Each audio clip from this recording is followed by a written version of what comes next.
organizzava, c'era il bel mondo ed anche lui suonava, gli altri all'aperto senza protestare, se non aumentava le tasse da pagare.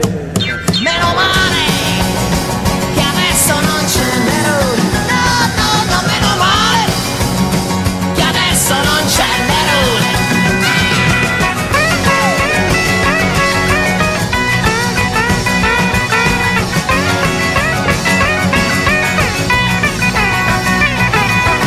Però in fondo ci sapeva fare, e per distrarli dalle cose serie ogni domenica li mandava in ferie, tutti allo stadio a farli divertire.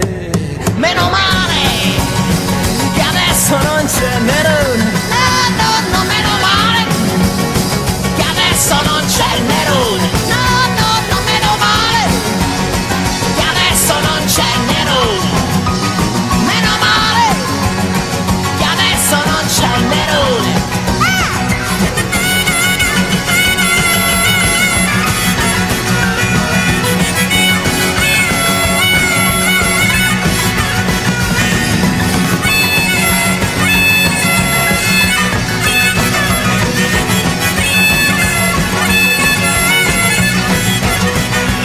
Meno male che adesso non c'è Nerone, no, meno male che adesso non c'è Nerone.